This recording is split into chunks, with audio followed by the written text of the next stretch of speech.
വയനാട്ടിൽ ഏറ്റവും അധികം സഞ്ചാരികളെത്തുന്ന മേപ്പാടി ചൂരൽമല റോഡിന്റെ ദുരവസ്ഥയ്ക്ക് മോചനം. റോഡിന്റെ നവീകരണത്തിന് നടപടികളായി. ഫെബ്രുവരി അവസാനത്തോടെ നിർമ്മാണ പ്രവർത്തനങ്ങൾ ആരംഭിക്കുമെന്ന് ടി സിദ്ദിഖ് MLA വ്യക്തമാക്കി. കുഴി നിറഞ്ഞ പാതയിലൂടെ ദുരിതയാത്ര നടത്തി വേണം മേപ്പാടിയിൽ നിന്ന് പുത്തുമലയും ചൂരൽമലയും 900 കണ്ടിയും അടക്കമുള്ള പ്രദേശങ്ങളിലേക്ക് യാത്ര ചെയ്യാൻ. 3000-ത്തിലധികം കുടുംബങ്ങൾക്ക് പുറം ലോകവുമായി ബന്ധപ്പെടാനുള്ള ഏക വഴിയാണിത്. 2018 നവംബറിൽ ആരംഭിച്ച നിർമ്മാണ പ്രവൃത്തികൾ അനന്തമായി നീളുകയായിരുന്നു. കരാറുകാർ പാതി വഴിയിൽ പദ്ധതി ഉപേക്ഷിച്ചു. നിലവിൽ 26.58 കോടി രൂപ ചെലവിൽ നവീകരണം പൂർത്തിയാക്കാനാണ് നീക്കം. ഊരാളുങ്കൽ ലേബർ കോൺട്രാക്ട് സൊസൈറ്റിക്കാണ് കരാർ.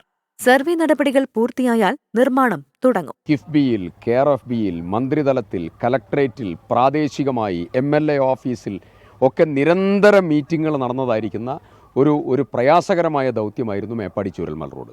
ഇനി അതിൻ്റെ സർവേ നടപടികളിലേക്ക് കടന്നിരിക്കുകയാണ്. ആ സർവേ പൂർത്തിയാവും. അതിൻ്റെ മിനിറ്റ്സ് ആയിക്കഴിഞ്ഞാൽ ഉടനെ തന്നെ എഗ്രിമെൻ്റ് ഒപ്പുവെക്കുകയും സൈറ്റ് ഹാൻഡ് ഓവർ ചെയ്യും, പ്രവൃത്തിയും ആരംഭിക്കും. സമയത്തിന് തന്നെ ഈ വർക്ക് പൂർത്തീകരിക്കാനുള്ള നടപടികൾക്ക് നേതൃത്വം കൊടുക്കുക. വിനോദസഞ്ചാരികൾ ധാരാളം എത്തുന്ന പ്രദേശമാണിത്.